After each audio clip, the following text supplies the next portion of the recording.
At least 235 people have been killed and scores more injured in a bomb and gun assault on a mosque in Egypt's North Sinai, in one of the deadliest attacks in the country in recent memory. The attack marks a major escalation in Cairo's battle with regional insurgents. The death toll, reported by state media, rose repeatedly on Friday afternoon as more details emerged. A bomb ripped through the mosque as Friday prayers were finishing, then militants in 4 off-road vehicles approached and opened fire on worshippers, a military source told The Guardian.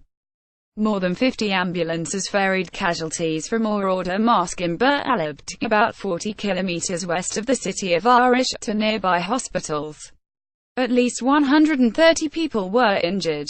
No group claimed responsibility for the assault, but it was the deadliest yet in a region where for the past 3 years Egyptian security forces have battled an Islamic State insurgency that has killed hundreds of police and soldiers.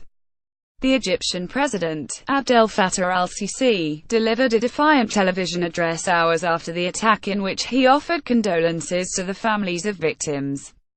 "This act will only increase our will and unity," he said. "The police and military will avenge our martyrs and restore peace and security." He added, "This is our response. We will respond with brute force to combat these terrorists and deviants. This is an attempt to deter us from fighting terrorism and to destroy our will, but we are steadfast, and I say to all Egyptians, the battle you're fighting is the most honorable." Sisi, a former armed forces commander who presents himself as a bulwark against Islamist militants in the region, convened an emergency security meeting after the attack and declared 3 days of mourning.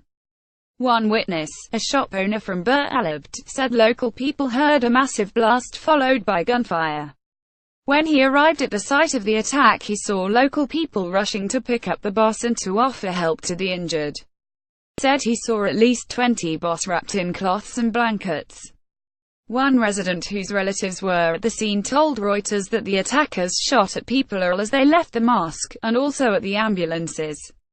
The mosque belongs to a Sufi order, a mystical branch of Islam whose followers are regarded by hardline Islamists as apostates because they revere saints and shrines. The attack came days before the annual celebrations of the Prophet Muhammad's birthday, which is celebrated by Muslims in Egypt.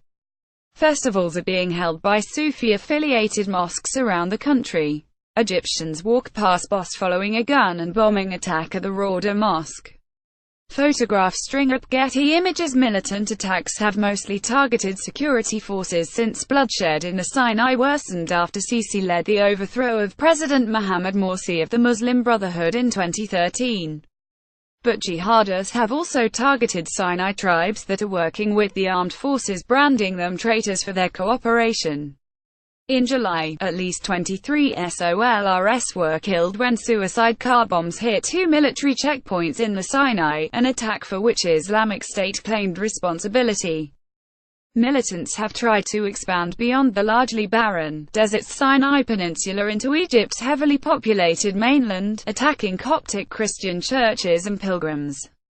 In May, gunmen attacked a Coptic group traveling to a monastery in southern Egypt, killing 29. The Grand Imam of Al-Azhar Mosque in Cairo, the center of Sunni learning, condemned the attack as an attempt to spread chaos.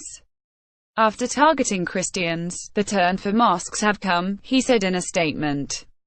As if terrorism wants to unite Egyptians in deaths and chaos, nevertheless it will be defeated, and the will of Egyptians will prevail. Donald Trump condemned the attack as horrible and cowardly.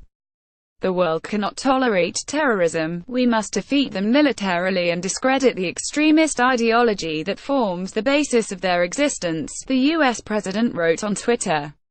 The UK Foreign Minister, Boris Johnson, condemned the barbaric attack in a post on Twitter, while his French counterpart, Yves Le Drian, expressed his condolences to the families of victims of the despicable attack.